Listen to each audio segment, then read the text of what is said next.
नमस्कार दोस्तों। हमने पिछला लेक्चर आपको पूरा का पूरा रिलीज करके 2 घंटे का दिया, द यूनियन पार्लियामेंट, और जो क्लास हमने उसके बाद कंडक्ट की, आज मैं उसकी 10 मिनट की क्विक समरी आपको देता हूं। ये समरीज आपको अपनी खुद की स्टडीज की प्लानिंग करने में यूजफुल है। साथ ही साथ मैं आपको इन्वाइट करता हूं हमारे कोर्स को ज्वाइन करने के लिए, यूपीएससी पावर पैक प्रोग्राम। तो स्टेट लेजिस्लेचर्स यानी राज्य विधायिकाएं हमारा अगला लेक्चर था। प्यारे दोस्तों, अगर आपने अभी तक हमारा कोर्स ज्वाइन नहीं किया है, आज के आज एनरोल करें। लिंक हमने आपको नीचे दी है। It is one of the finest course of its kind. आइए ज्वाइन कीजिए। टोटल 16 मॉड्यूल हैं, 150 लेक्चर, जो सारे मैं कंडक्ट करता हूं पैरेलल में पावर ऑफ 10 की एडिटोरियल एनालिसिस सीरीज। तो इस मॉड्यूल में 12 लेक्चर हैं। आज हम दूसरे लेक्चर की समरी स्टेट लेजिस्लेचर्स की आपको दे रहे हैं। यूनियन पार्लियामेंट का हमने आपको फुल लेक्चर ऑलरेडी दे दिया। आपने देखा कि नहीं? देखा हो तो उसको जरा दोस्तों तक पहुंचाओ, लाइक शेयर करो, चैनल के साथ जुड़ो। तो state legislatures contrary to normal perception actually काफी इंपॉर्टेंट लेक्चर है।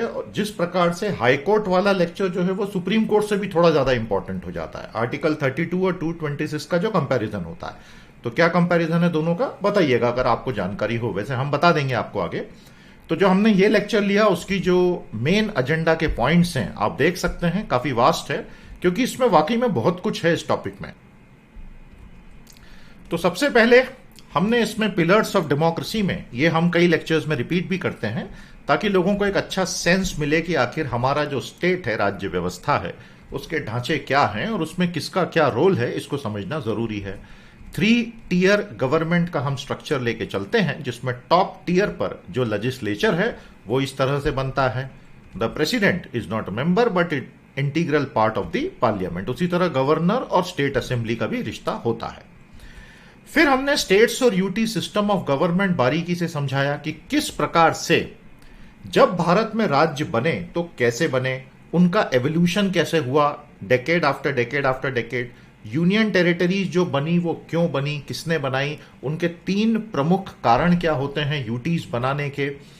सभी स्टेट्स और सभी यूनियन टेरिटरीज पर एक बेसिक राइटअप, जिससे कि लोगों को उसके बारे में एग्जाम में कुछ बेसिक जानकारी सबके पास रहे, सारे स्टेट्स की बेसिक जानकारी और यूटीज की भी।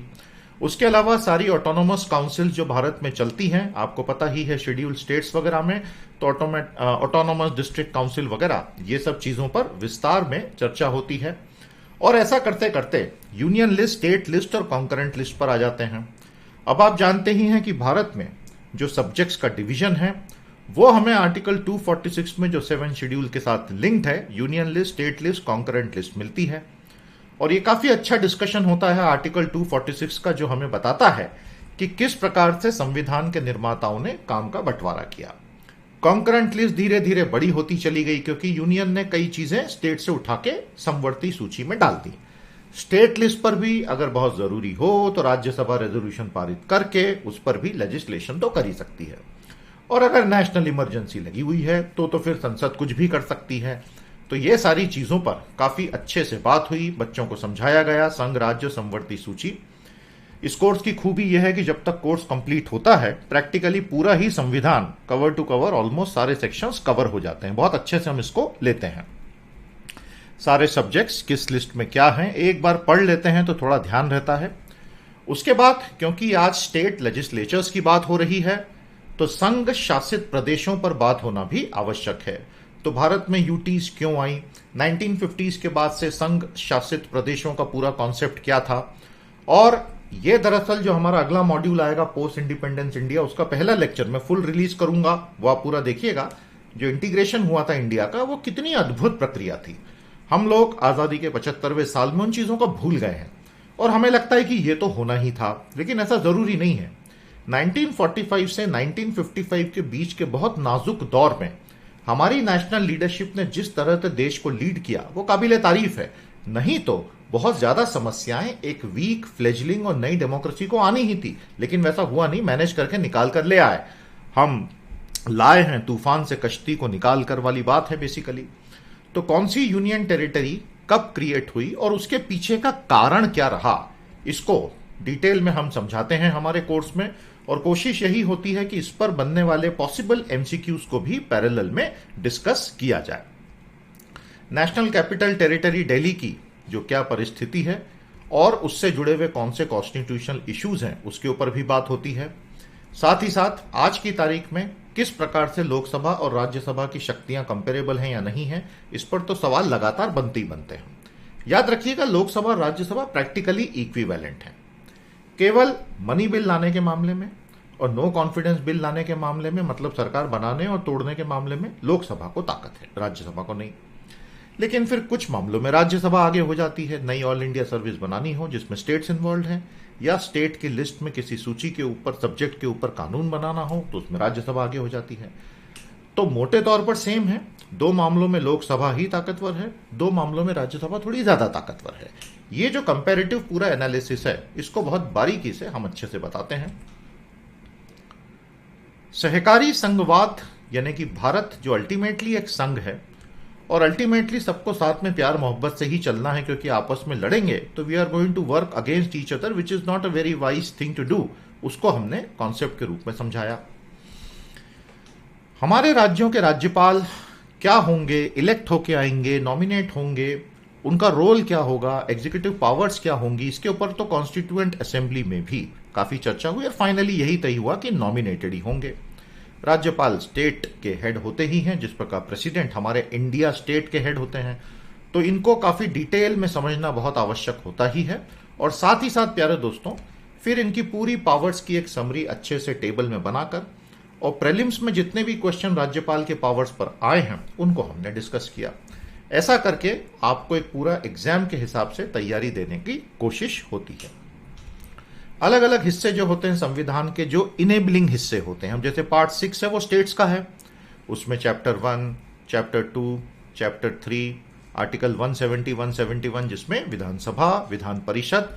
तो क्या आप हमें बता सकते हैं कि भारत के इतने सारे राज्य हैं, विधान परिषदें तो कितनी हैं? 4 हैं, 5 हैं, 6 हैं, 7 हैं, कितनी हैं? पूरी 28 क्यों नहीं है?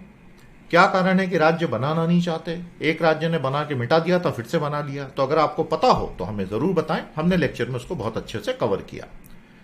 तो इस प्रकार से स्टेट असेंबलीज बेसिक्स में क्यों बनती हैं, कैसे बनती हैं लेजिस्लेटिव काउंसिल्स, बाय कैमरलिज्म, और उसी के साथ में आप जानते ही हैं भारत सरकार का सबसे बड़ा न्याय ऑफिसर होता है अटॉर्नी जनरल, जो एकमात्र पार्लियामेंट में जाके बैठ सकता है और कोई नहीं बैठ सकता ऑफिसर, और सॉलिसिटर जनरल उसके असिस्टेंट होते हैं, फिर एडिशनल सॉलिसिटर जनरल और होते हैं। लेकिन स्टेट लेवल पर आप एडवोकेट जनरल को पाते हैं। महान्यायवादी भारत सरकार का नंबर 1 लॉ ऑफिसर, महान्यायाधिकर्ता महान्यायवादी का असिस्टेंट, और राज्यों में महाअधिवक्ता एडवोकेट जनरल। अब इसके ऊपर लॉ से जुड़े सवाल आजकल आने लग गए एग्जाम में, तो ये सब पढ़ाना भी बहुत जरूरी है। उसको अच्छे से पढ़ाया और प्रीलिम्स में जो क्वेश्चन आए थे वो बढ़िया से बताए। संसद के 3 सत्र होने चाहिए, ऐसा कहीं लिखा हुआ तो नहीं है, लेकिन 2 सत्रों के बीच 6 महीने से ज्यादा होना ही नहीं चाहिए, तो ऑटोमेटिकली 2 तो होंगे ही होंगे। और हमारे यहाँ की परिपाटी अच्छी परिपाटी है, 3 होते हैं। तो वो 3 क्या होते हैं? स्टेट असेंबलीज में भी सेम नियम है, लेकिन जो एक बहुत डेंजरस ट्रेंड आ गया है पिछले 20 सालों में, स्टेट असेंबलीज के वर्किंग डेज घटते जा रहे हैं, घटते जा रहे हैं, घटते जा रहे हैं, घटते जा रहे हैं, घटते जा रहे हैं, और कानून आनन फानन में पारित हो रहे हैं। तो ये क्या लोकतंत्र के लिए बहुत अच्छी चीज है? ये वाकई में विचारवान लोगों को सोचना चाहिए। तो ये जो सेशंस होते हैं अलग अलग, ये क्या होते हैं, कैसे होते हैं, और स्टेट असेंबलीज के केस में कौन सा लॉ लागू होता है, ये सब चीजों पर, और लेटेस्ट कुछ डेटा के साथ में बताया कि कैसे राज्य की विधानसभाएं तो बैठती ही नहीं है, सिटिंग्स इतनी कम। तो हमारे कोर्सेस में आपको एक बहुत खूबसूरत चीज दिखेगी कि बिल्कुल लेटेस्ट सारे के सारे न्यूज अपडेट्स इसके साथ ही मिलते हैं। हर संडे को हमारा एडिटोरियल एनालिसिस पावर ऑफ 10 मिलता है, इंडिया का बेस्ट प्रोग्राम है। पिछले 7 दिन के 10 बड़े एडिटोरियल 2 घंटे में हम पढ़ाते हैं, बिल्कुल प्रोफेशनली। उस पर 20 क्वेश्चन की तगड़ी क्विज मिलती है। तो एक पैकेज है पूरा। आगे बढ़िए और कॉन्फिडेंस के साथ ज्वाइन कीजिए आज के आज। स्टेट लेजिस्लेटिव असेंबलीज और लेजिस्लेटिव काउंसिल जो मैंने आपको बताया था, उनके बीच के क्या अंतर हैं, उनके बीच का जो कंपैरिजन टेबल होता है, वो सब भी बारीकी से हम पढ़ाते चलते हैं। फंक्शंस ऑफ लेजिस्लेटिव असेंबली, जैसे पार्लियामेंट का लेक्चर आपने पूरा देखा है वैसा ही। फिर क्या भारत में एक साथ चुनाव होने चाहिए, इसके प्रोस क्या हैं, कॉन्स क्या हैं, हमें बताएं कमेंट थ्रेड में। क्या आप साइमल्टेनियस चुनावों के फेवर में हैं? अगर हाँ 1 2 3, और अगर नहीं तो 1 2 3 बताइएगा कमेंट थ्रेड में, हमें बहुत अच्छा लगेगा आपकी व्यूज जानकर। ऑल इंडिया जुडिशियल सर्विसेज को लेकर काफी तर्क वितर्क चल रहे हैं। आज हर स्टेट अपना अपना जुडिशियल लेवल पर, रिक्रूटमेंट लेवल पर जो सबऑर्डिनेट जुडिशरी, ट्रायल जुडिशरी है, उसकी हायरिंग करता है। तो सजेशन आ रहा है कि भैया ऑल इंडिया कॉमन कर दो। तो उसके क्या प्रोज एंड कॉन्स होंगे, कैसा होगा, वो सब हमने बारीकी से बताया। साथ ही साथ सुप्रीम कोर्ट में रिप्रेजेंटेशन के जो इश्यूज हैं, हाई कोर्ट में रिप्रेजेंटेशन के जो इश्यू हैं, और ट्रायल कोर्ट में SC, ST, OBC, विमेन, इन सब के केस में, और माइनॉरिटी, क्या वाकई में इनको प्रतिनिधित्व जुडिशरी में मिला है, ये टॉपिक अब काफी हॉट हो गया है। इसके ऊपर जो लेटेस्ट सर्वेज आए हैं वो हमने शेयर किए। फिर एक बहुत बड़ा चैप्टर जो कवर किया, election of the president of India. ये आज का सबसे बड़ा टॉपिक था। क्या होता है इलेक्टोरल कॉलेज, कैसे बनता है, इस साल उसके टोटल वोट वैल्यू कम क्यों हो गए, क्योंकि जम्मू कश्मीर जो है वो स्टेट नहीं रहा, कैसे काउंटिंग होती है, सिंगल ट्रांसफरेबल वोट क्या होता है, बारीकी से पूरा मैडम द्रौपदी मुर्मू तक के चुनाव का पूरा एनालिसिस हमने अच्छे से दिया। तो ये सारी चीजें स्टेप बाय स्टेप तकनीकी रूप से पढ़ते पढ़ाते हमने प्रेसिडेंट चुनाव पर पूरी बात की। उसके बाद प्यारे दोस्तों, politics of symbolism, president is not a मियर rubber stamp वगैरह। जब हम ये पढ़ते हैं तो लोग अक्सर पूछते हैं कि अमेरिका में राष्ट्रपति का चुनाव कैसा होता है। वो भी हमने आज पूरा बता दिया कि वहां पर भी इलेक्टोरल कॉलेज का जो प्रॉब्लम है, पॉपुलर वोट ज्यादा मिलने वाला भी हार सकता है। अब राज्यों के केस में inner line permit, 6th scheduled area और आर्टिकल 371 भी बहुत इंपॉर्टेंट होता है। तो ये क्या होते हैं ये स्टेट्स।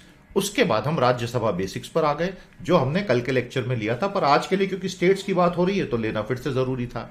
ऐसा करते कराते हमने हमारे लेक्चर को कंप्लीट किया, प्रीलिम्स के बहुत सारे क्वेश्चंस कराए।